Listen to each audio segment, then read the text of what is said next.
हैं आप लोग सभी। आई होप सभी अच्छे हैं, शानदार हैं, जानदार हैं। शुरू करने जा रहे हैं हीट एंड टेम्परेचर का पार्ट नंबर 6। और दोस्तों आज ये अपना चैप्टर पूरा कंप्लीट हो जाएगा। तो मैंने आप लोगों को क्या बताया था पिछली क्लास में, हीट ट्रांसफर 3 तरीके से हो सकता है। कौन से है वो 3 तरीके, जल्दी से बताएं। Conduction, convection, radiation. तो कंडक्शन यानी चालन के बारे में हम लोग पिछली क्लास में डिटेल में पढ़ चुके थे, ठीक है। कंडक्शन यानी चालन के बारे में हम लोग डिटेल में पढ़ चुके थे। अब हम लोग बात करेंगे एक अगले मेथड की जिसका नाम है कन्वेक्शन यानी संवहन। चलिए दोस्तों हेडिंग आप लोग डाल लीजिए कन्वेक्शन यानी संवहन की। तो संवहन, इस मेथड से हीट ट्रांसफर जो होता है वो बेसिकली किस में होता है, लिक्विड में और गैस में। लिक्विड में और गैस में। और यहां पर क्या होता है, बेसिकली पदार्थ का फ्लो होता है। अरे बताया था या नहीं बताया था, भूल गए। पदार्थ का फ्लो होता है, उस वजह से क्या होता है, हीट का ट्रांसफर होता है, ठीक है। तो ये तो आई थिंक जैसे यहां पर आप लोग मान लीजिए डायग्राम देखिए, है ना। ये मैंने पहले भी आप लोगों को बताया था। और आप सीक्वेंस में पढ़ो, ऐसे नहीं कोई सी भी क्लास उठा के कहीं से भी पढ़ लो। पहली क्लास से देखो आप लोग, जिससे पूरा चैप्टर इजीली समझ में आए। तो जैसे मान लीजिए पानी है, तो आपने एक कंटेनर में पानी रख रखा है, नीचे से आप लोग हीट दे रहे हो। तो जो पानी बिल्कुल इस बर्तन के नीचे भाग में होगा तो वो तो गर्म हो जाएगा। गर्म होते उसकी डेंसिटी होगी कम, घनत्व होगा कम। ये जाएगा ऊपर और ऊपर वाला आएगा नीचे, फिर ये गर्म हो जाएगा, फिर ये जाएगा ऊपर, ये आएगा नीचे। तो कुल मिला के क्या आप लोगों का पदार्थ का फ्लो रहा है क्या, जिसकी वजह से हीट पूरे पानी में जा रही है, ठीक है। चलिए वेरी गुड। अच्छा दोस्तों एक चीज मुझे बताइए, आपकी माताजी आप लोगों के लिए मैगी बनाकर लेके आई कि यार मेरा बच्चा या मेरी बच्ची बहुत देर से पढ़ रही है या पढ़ रहा है, इसको भूख लग गई, तो आपके लिए क्या बना के लेकर आई, वो मैगी बनाकर लेके आई। मैगी या कुछ भी मान लो, हलवा बनाकर लेके आ गई। जैसे प्लेट है, इसमें क्या है, हलवा रखा हुआ है। अब आप पढ़ने में क्या हो गए, बिल्कुल लीन हो गए। तो क्या ये हलवा है धीरे धीरे ठंडा हो जाएगा क्या, ठंडा हो जाएगा क्या, क्यों हो जाएगा, इसको ध्यान से समझो। देखो दोस्तों एयर तो सभी जगह है, तो एयर इसके ऊपर भी होगी। तो ये मान लेते हैं क्या है, एयर है, वायु है। तो जो एयर की निचली लेयर होगी वो क्या होगी, आपके खाने के कांटेक्ट में आएगी। इसका टेम्परेचर क्या होगा, बढ़ेगा। तापमान बढ़ने की वजह से इसकी डेंसिटी क्या होगी, कम होगी, ये हल्की होगी। हल्की चीज क्या होती है, ऊपर उठती है। और फिर ये यहां पर जगह क्रिएट हो जाएगी, इसकी जगह क्या आ जाएगी, भारी हवा आ जाएगी, यानी वो वायु जिसकी डेंसिटी क्या है, काफी ज्यादा है। फिर इसका टेम्परेचर बढ़ेगा, तापमान बढ़ेगा, ये जाएगी ऊपर, ये जाएगी नीचे। तो क्या यहां पर भी एयर का फ्लो रहा है क्या, इसकी वजह से पूरी जो हीट है वो पूरी एयर में चली गई। तो हीट ट्रांसफर यहां पर किस मेथड से हुआ, क्या ये भी कन्वेक्शन यानी संवहन है क्या, बोलो, बोलते नहीं हो। चलिए अब देखिए दोस्तों, जो कन्वेक्शन होता है ना, संवहन, वो आपका 2 टाइप का होता है। एक होता है आप लोगों का फोर्स कन्वेक्शन। फोर्स कन्वेक्शन यानी आप लोग बल लगा रहे हो। और एक होता है आप लोगों का फ्री कन्वेक्शन या नेचुरल कन्वेक्शन, प्राकृतिक संवहन। अच्छा मुझे आप लोग बताओ, अभी मैंने यहां पर एक बात करी थी, है ना, मैंने यहां पर एक बात करी थी कि यार आपके माताजी है ना आपके लिए खाना लेकर आई। तो यहां पर जो कन्वेक्शन हो रहा है वो नेचुरल है क्या, नेचुरल है क्या, मतलब एयर का जो फ्लो हो रहा था वो नेचुरल है। अगर आप लोग पंखा चला दोगे, मान लो यहां पर कुछ पंखा लगा दिया, तो खाना जल्दी जल्दी ठंडा होगा। क्यों, क्योंकि एयर पे आप लोग फोर्स लगा रहे हो कि भैया जल्दी जल्दी फ्लो हो, जल्दी जल्दी फ्लो हो। तो आपका जो कन्वेक्शन होता है 2 टाइप का होता है। एक होता है आपका नेचुरल कन्वेक्शन, प्राकृतिक संवहन। एक होता है फोर्स कन्वेक्शन यानी कृत्रिम संवहन। तो नेचुरल में क्या है, आप लोग अगर नेचुरली हो रहा है तो उसको बोलेंगे नेचुरल। अगर आप लोग कुछ मान लीजिए कुछ ब्लोवर का इस्तेमाल कर रहे हो, कुछ फैन का या पंप का, तो ये क्या हो जाएगा, फोर्स कन्वेक्शन हो जाएगा। सर मैंने कल ही ज्वाइन करा है, वेस्ट बंगाल से हूं, कहां से शुरू करो, पहले चैप्टर से करो, ठीक है। चलिए आ जाओ। अब दोस्तों क्वेश्चन ये है कि जैसे मान लीजिए ये एक प्लेट है, इसका टेम्परेचर बहुत ज्यादा है, मान लेते हैं 130 डिग्री सेल्सियस है। दोस्तों यहां पर जो वायु है उसका टेम्परेचर मान लेते हैं कितना है, 20 डिग्री सेल्सियस है। तो क्या टेम्परेचर का डिफरेंस है क्या, तो क्या हीट यहां से एयर में जाएगी या नहीं जाएगी, किस मेथड से जाएगी, कन्वेक्शन यानी संवहन से। अब मेरा क्वेश्चन यह है कि सर कि एक सेकंड में कितनी हीट जाएगी, 100 जूल जाएगी या 200 जूल जाएगी। बेसिकली मैं ये निकालना चाह रहा हूं कि कितना हीट का ट्रांसफर होगा या हीट ट्रांसफर रेट क्या होगी। हीट ट्रांसफर रेट का मतलब क्या है, हर एक सेकंड में कितनी हीट जाएगी, जैसे हम लोगों ने कंडक्शन वाले में करा था। अब दोस्तों क्या यहां पर फोरियर का नियम लगा सकते हैं क्या यहां पर फोरियर का नियम लगा सकते हैं क्या? करवा दूंगा रोहित कुमार जी। क्या यहां पर फोरियर का नियम लगा सकते हैं क्या? अरे यार कैसी बात कर रहे हो। फोरियर का जो नियम है वो कंडक्शन के बारे में बताता कि चालन इस विधि से कितना हीट का ट्रांसफर हो रहा है। यहां पर कैसे लगा दोगे आप? तो यहां पर वो नियम नहीं लगा सकते दोस्तों। यहां पर एक अलग नियम लगता है जिसे हम लोग बोलते हैं, मतलब न्यूटन साहब ने एक नियम दिया जिसे बोलते हैं Newton's law of cooling, Newton का शीतलन का नियम। मतलब न्यूटन साहब बताएंगे कि ये प्लेट कैसे ठंडी होगी या फिर यहां से हीट कैसे जाएगी, है ना। तो क्या फॉर्मूला है सारी बात करेंगे। तो चलिए मैथमेटिकल एक्सपर्ट की बात करते हैं। तो एक नियम है जिसे बोलते हैं न्यूटन का शीतलन नियम या न्यूटन्स लॉ ऑफ कूलिंग। इस लॉ से इन्होंने एक फॉर्मूला दिया, सूत्र दिया, जिससे आपको पता पड़ जाएगा कि हीट ट्रांसफर रेट क्या होगा। नहीं होगा अविनाश जी, ठीक है, 20 बार बोल दी एक ही चीज को, समझ में तो आनी नहीं तुम्हें। चलो आ जाओ। तो सिंपल सा एक फॉर्मूला याद रखना है आपको। क्या? देखो, जैसे इस प्लेट का टेम्परेचर और बाहर का जो टेम्परेचर है, जैसे मान लो अगर इसके ऊपर एयर आ रही है तो एयर का क्या टेम्परेचर है, या मान लो ठंडा पानी डाल रहे हो तो उसका क्या टेम्परेचर है। तो मान लेते हैं इस प्लेट का टेम्परेचर जो है वो T1 है और ऊपर जो भी है एयर है या जो भी है उसका टेम्परेचर मैं मान लेता हूं T2, या इसको T इंफिनिटी, इससे मैं रिप्रेजेंट करता हूं। इंफिनिटी का मतलब ये नहीं है कि टेम्परेचर बहुत ज्यादा है, नहीं, ये हम लोग बेसिकली किसका टेम्परेचर है, इसको बोलते हैं एम्बिएंट टेम्परेचर, या फिर मान लो ये वातावरण का कितना टेम्परेचर, वातावरण का। वातावरण का मतलब क्या है, या सराउंडिंग बोलो, सबसे बढ़िया सराउंडिंग। कि भाई जैसे मान लो अगर आप लोग वायु आ रही है तो वायु का तापमान क्या है, या फिर मान लो आप गर्म प्लेट पे ठंडा पानी डाल रहे हो तो उसका टेम्परेचर क्या है, ठीक है। तो एक सिंपल सा फॉर्मूला ध्यान रखना है कि जो हीट ट्रांसफर रेट होगी, इसका मतलब कितनी हीट ट्रांसफर हो रही है कितने समय में, इसके लिए एक फॉर्मूला दिया। एक चीज मुझे बताओ, अगर प्लेट का एरिया ज्यादा होगा तो क्या हीट ज्यादा जाएगी क्या? क्योंकि ज्यादा एयर कांटेक्ट में आएगी इससे, बोलो यस और नो। तो जो हीट ट्रांसफर रेट होगी उसका सिंपल सा फॉर्मूला है क्या, H इंटू सरफेस एरिया, है ना, कितनी सरफेस से हीट का ट्रांसफर हो रहा है, into temperature difference. Temperature difference किसका लेना है, इसका टेम्परेचर और इसके बाहर जो भी है उसका टेम्परेचर का डिफरेंस। तो ये क्या हो जाएगा, हीट ट्रांसफर रेट हो जाएगा, ऊष्मा स्थानांतरण की दर हो जाएगी। क्लियर? ठीक है, बहुत बढ़िया। अब आपके मन में क्वेश्चन आएगा कि सर मुझे टेम्परेचर डिफरेंस कितना है ये भी समझ में आ रहा है, ये एरिया क्या होता है सर मुझे ये भी समझ में आ रहा है, ये एच क्या है। तो जैसे आप लोगों के कंडक्शन में क्या था, एक थर्मल कंडक्टिविटी, एक शब्द था ऊष्मीय चालकता, वैसे ही दोस्तों यहां पर क्या है, एच है। इसका फुल फॉर्म होता है क्या, कन्वेक्टिव हीट ट्रांसफर कोफिशिएंट, या फिर संवहन गुणांक बोल दो, सिंपल सा संवहन गुणांक। बेसिकली ये डिपेंड करेगा कि इसके ऊपर क्या फ्लो हो रहा है, एयर फ्लो हो रहा है या क्या फ्लो हो रहा है, तो अलग अलग मान होता है। आपको क्वेश्चन में दिया होगा, आप लोग निश्चिंत रहिए। बस आप तो मुझे ये बताइए इस H का मात्रक क्या होगा, इसका पूरा नाम क्या भी मैं बता दूंगा, आप तो बस इसका मात्रक बताओ, कौन मुझे बताएगा इसका मात्रक क्या होगा, बताओ इसका मात्रक क्या होगा। तो देखिए दोस्तों, ये हीट ट्रांसफर रेट है, ऊष्मा स्थानांतरण की दर है, तो इसका मात्रक होगा वॉट। बहुत बढ़िया। एरिया का मात्रक होता है मीटर स्क्वायर, तो एरिया नीचे आ जाएगा, यानी मीटर स्क्वायर नीचे आएगा। टेम्परेचर का जो डिफरेंस होगा वो सेल्सियस में लो केल्विन में लो, बात बराबर है, तो वॉट पर मीटर स्क्वायर केल्विन। क्या मैं बोल सकता हूं क्या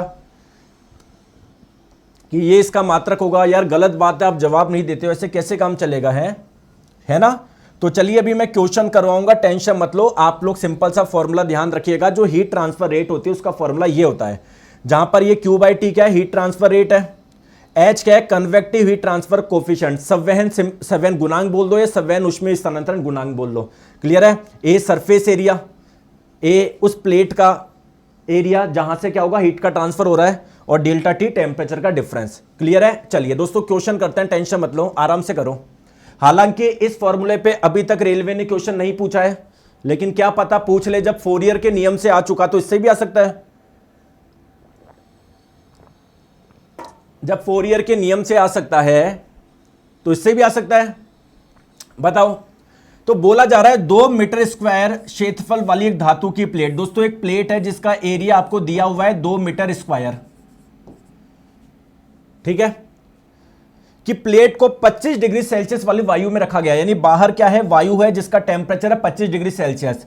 प्लेट का टेम्परेचर कितना है, 75 डिग्री सेल्सियस है। बहुत बढ़िया। एच का मान भी दिया हुआ है, तो उष्मा हानि की दर क्या होगी? इसको हानि क्यों बोल रहे हैं, क्योंकि यहां से हीट निकलेगी, तो उसका फॉर्मूला क्या है, H इंटू ए इंटू टेम्परेचर डिफरेंस। H का मान दिया हुआ है 10 वॉट पर मीटर स्क्वायर केल्विन, एरिया का मान दिया हुआ है 2, इसके टेम्परेचर और बाहर के टेम्परेचर में डिफरेंस कितना है, 75 माइनस 25 करोगे 50 आ जाएगा, तो 10 इंटू 2 20, 20 इंटू 50 1000, तो 1000 आंसर आ जाएगा। क्या बोलो, समझ में आ रहा है? सिंपल सा क्वेश्चन है। चलिए वेरी गुड, आ जाओ। तो ये अभी तक क्वेश्चन नहीं पूछा गया रेलवे में, लेकिन पूछा जा सकता है, इसलिए मैंने एक सिंपल सा फॉर्मूला बता दिया। याद रख लोगे क्या? कोई समस्या तो नहीं है? नहीं सर, कोई समस्या नहीं है। चलिए दोस्तों नेक्स्ट मेथड की बात करते हैं, जिसका नाम है रेडिएशन यानी विकिरण। क्या होता है इस मेथड में आप बताएंगे? तो मैंने आपको बताया था, कोई भी हॉट ऑब्जेक्ट होता है या हॉट बॉडी होती है, हॉट बॉडी का मतलब जिसका टेम्परेचर काफी ज्यादा है, तो वो अपने अंदर से कुछ वेव निकालता है, तरंग निकालता है। ये तरंग कैसी है? इलेक्ट्रोमैग्नेटिक वेव है, विद्युत चुंबकीय तरंग है। विद्युत चुंबकीय तरंगे ऐसी तरंगों को बोलते हैं जिनको आगे चलने के लिए कोई माध्यम नहीं चाहिए, चाहे मान लो यहां पर एयर हो या ना हो, वो जा सकती है आराम से, कहीं से कोई दिक्कत नहीं है। ठीक है। अब दोस्तों कोई भी हॉट बॉडी होती है तो वो अपने में से क्या निकालती है, कुछ वेव निकालती है, जिसे बोलते हैं इलेक्ट्रोमैग्नेटिक वेव, विद्युत चुंबकीय तरंगे। ये तरंगे अपने साथ में एनर्जी लेके जाती है। तो अगर मैं यहां पर खड़ा हूं और ये तरंगे मेरे पे टकराएगी, तो क्या मेरे को एनर्जी मिलेगी? क्या मेरे को ऊर्जा मिलेगी क्या? या मैं बोलूं मेरे को हीट मिलेगी क्या? बहुत बढ़िया। अब आप लोगों को मैं बताऊं, क्या आपको पता है ये जो तरंगे होती है वो किस चाल से चलती है? इनकी चाल क्या होती है? इनकी चाल होती है 3 गुना 10 की पावर 8 मीटर पर सेकंड, यानी एक ही सेकंड में देखो कितनी सारी दूरी तय कर लेगी है।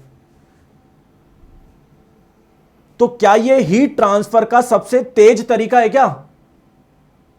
जैसे मान लीजिए कहीं पर आग जल रही है और आप बैठ गए, क्या 1 घंटे बाद 2 घंटे बाद आपको हीट मिलेगी क्या, उष्मा मिलेगी क्या? नहीं। जैसे ही आप बैठोगे आपको हीट मिलना शुरू हो जाएगी क्या?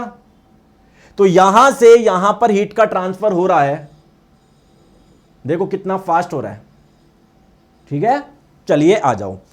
तो रेडिएशन क्या होता है? ये एक प्रकार का हीट ट्रांसफर का मेथड है, जहां पर हीट इलेक्ट्रोमैग्नेटिक वेव यानी विद्युत चुंबकीय तरंगों के माध्यम से एक जगह से दूसरी जगह पर पहुंचती है।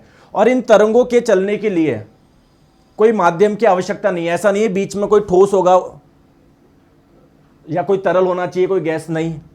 जैसे भाई सूर्य से हम लोगों को जो हीट मिलती है वो कैसे मिलती है? क्योंकि सूर्य से भी क्या निकलती है? वेव निकलती है, इलेक्ट्रोमैग्नेटिक वेव, विद्युत चुंबकीय तरंगे, जो अपने में से क्या लेके आती है, अपने साथ में एनर्जी लेके आती है। बहुत बढ़िया। चलिए अब दोस्तों डेली लाइफ के कुछ एग्जांपल बताएंगे। जैसे सूर्य से जो पृथ्वी तक हीट आती है, उष्मा आती है, ये कौन से तरीके से आती है? रेडिएशन मेथड से आती है। बहुत बढ़िया।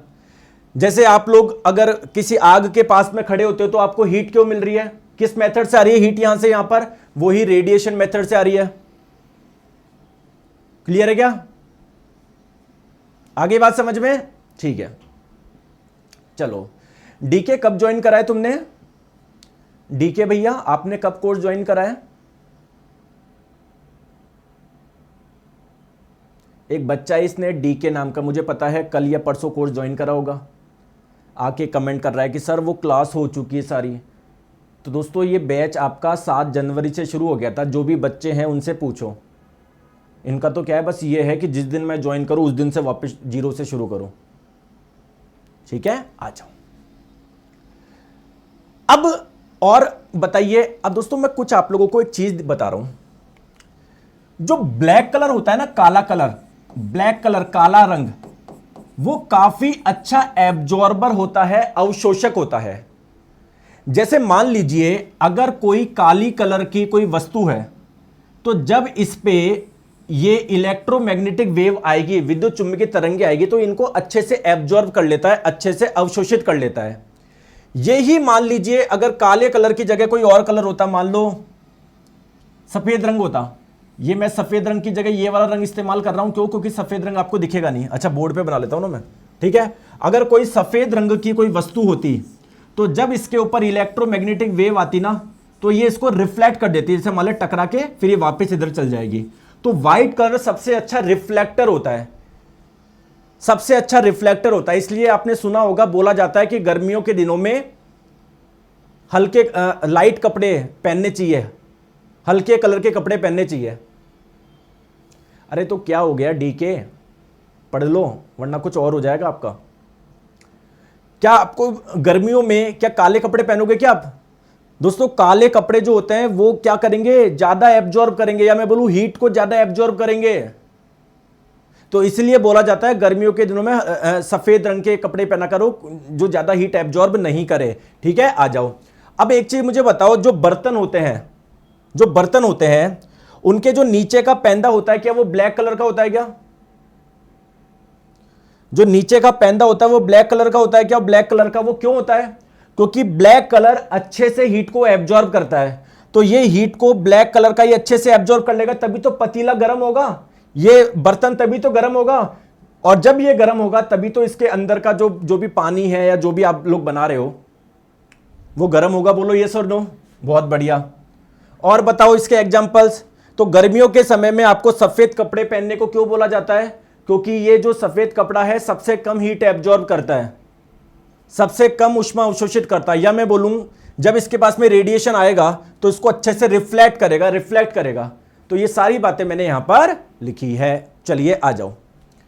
अब क्वेश्चन अगेन वही आता है कि मान लीजिए सर एक वस्तु है, इसका टेम्परेचर बहुत ज्यादा है, मान लो सर कितना है, 900 डिग्री सेल्सियस है। केल्विन में कितना होगा ये? 273 ऐड कर लो, केल्विन में आ जाएगा। तो सर इससे कितनी हीट निकलेगी, कितनी ऊष्मा निकलेगी सर ये बताओ। हर एक सेकंड में कितनी हीट निकलेगी बताओ।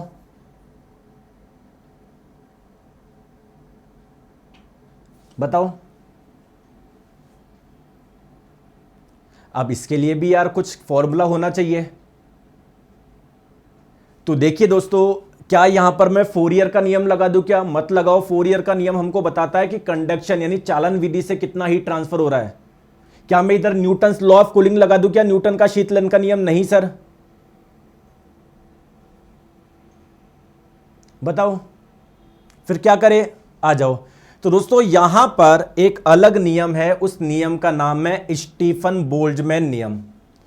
एक नियम है जिसका नाम है स्टीफन बोल्ट्जमैन नियम, और उन्होंने एक फॉर्मूला दिया, एक सूत्र दिया। ठीक है। अच्छा मुझे एक चीज बताओ, मैं एक चीज आपको बताता हूं दोस्तों। आपने बताया कि जो ब्लैक कलर होता है वो अच्छा एब्जॉर्बर होता है, अच्छा अवशोषक होता है। ठीक है। साथ में एक विशेषता और बताऊं, जो ब्लैक कलर होता है वो अच्छा एमिटर भी होता है, अच्छा उत्सर्जक भी होता है। सर इसका मतलब क्या है? एक एग्जांपल बात करता है। जैसे मान लो एक काली कलर की वस्तु है जिसका तापमान है मान लो 500 डिग्री सेल्सियस। एक कोई अलग रंग की कोई वस्तु है, इसका तापमान भी 500 डिग्री सेल्सियस है। तो ये भी हीट निकालेगा, ये भी हीट निकालेगा रेडिएशन मेथड से। क्वेश्चन ये है कि किससे हीट ज्यादा निकलेगी, या हीट ट्रांसफर रेट किससे फास्ट होगा। अगर मान लो यहां पर एक सेकंड से 500 जूल निकल रही है, तो यहां पर एक सेकंड से 500 नहीं निकलेगी। या मान लो यहां पर एक सेकंड में 200 जूल निकल रही है, तो यहां पर एक सेकंड में 200 नहीं निकलेगी। क्यों सर? आप तो टेम्परेचर तो सेम है। लेकिन नहीं दोस्तों, जो ब्लैक कलर होता है ना, अच्छा एब्जॉर्बर भी होता है और अच्छा एमिटर भी होता है। एमिटर का मतलब ये बाकी रंगों के मुकाबले ज्यादा हीट रेडिएट करेगा, ज्यादा ऊष्मा निकालेगा। आगे बात समझ में? चलो एनीवे, तो कोई भी ऑब्जेक्ट होता है उससे हीट ट्रांसफर रेट क्या होगा, आपको कुछ भी नहीं करना, सिंपल सा फॉर्मूला है सिग्मा इंटू टी की पावर 4, जहां पर टी क्या है उसका टेम्परेचर, उस ऑब्जेक्ट का टेम्परेचर, और सिग्मा क्या है स्टीफन बोल्ट्जमैन कांस्टेंट है, जिसका मान आप लोगों का होता है कहाँ गया, लिखा नहीं क्या मैंने, कहाँ गया, चलो इस क्वेश्चन लिख दिया मैंने 5.67 इंटू 10 की पावर माइनस वाट पर। चलो ये सब छोड़ो, आप तो मुझे बताओ इसका वो क्या होगा, मात्रक बताओ, आप तो वैल्यू तो बाद में कर लेंगे, इसका मात्रक बताओ। तो देखो ये क्या है, हीट ट्रांसफर, देखो हाँ यहां पर ये जो E है वो क्या है, energy emitted per unit area. जैसे मान लीजिए कोई प्लेट है, इसका कुछ टेम्परेचर है, तो इससे क्या होगी, हीट निकलेगी। तो ये E क्या है, radiant energy per unit area, यानी कितनी हीट निकाल रहा है पर यूनिट एरिया। तो इसका मात्रक होगा जूल पर मीटर स्क्वायर। एनर्जी रेट करो यार, इसको रेट करो यार, इस पूरा प्रति इकाई क्षेत्रफल विकिरित ऊर्जा स्थानांतरण की दर, इस ऊर्जा स्थानांतरण की दर ये करो। ये बेसिकली क्या है, पर यूनिट एरिया किस रेट से हीट का ट्रांसफर कर रहा है। मुझे पता है थोड़ा सा कंफ्यूजन हो रहा है, अभी मैं क्वेश्चन करवाऊंगा, टेंशन मत लो, समझ जाओगे। तो हीट ट्रांसफर रेट का मात्रक होता है वॉट, और पर यूनिट एरिया यानी मीटर स्क्वायर बराबर सिग्मा, टेम्परेचर का होता है केल्विन, केल्विन की पावर 4, तो सिग्मा का हो जाएगा वॉट पर मीटर स्क्वायर केल्विन की पावर 4। ठीक है, चलिए दोस्तों एक क्वेश्चन करते हैं।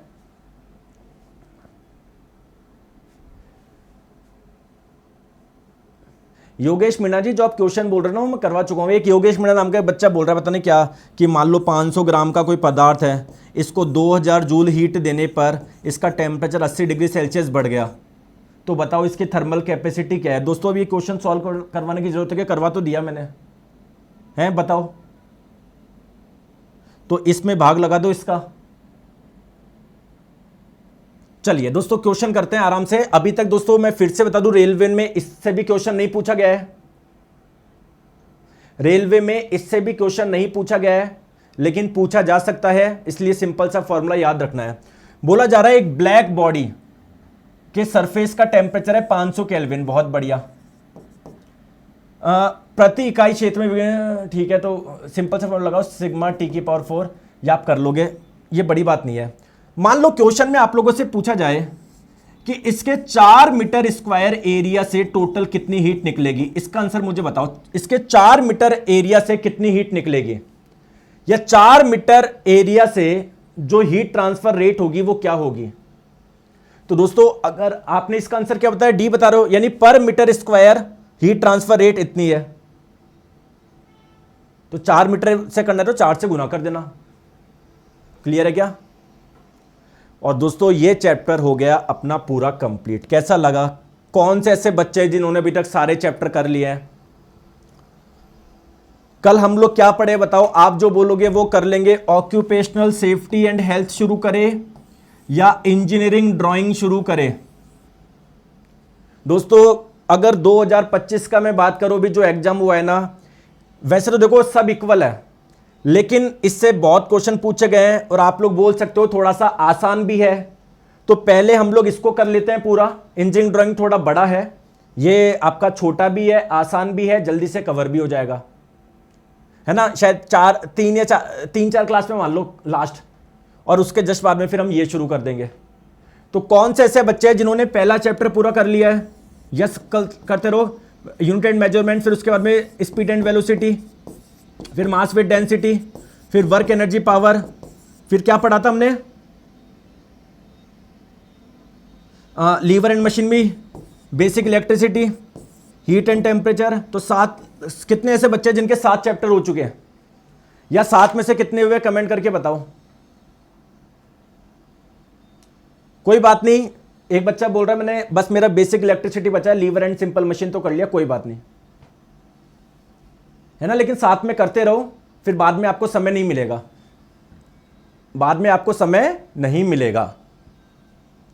मजा आ रहा है पढ़ने में, तो इसका टेस्ट आज शाम को डल जाएगा, शाम तक, ठीक है। चलिए दोस्तों, thank you so much, take care, bye bye. कल स्टार्ट करेंगे occupational safety and health, bye bye.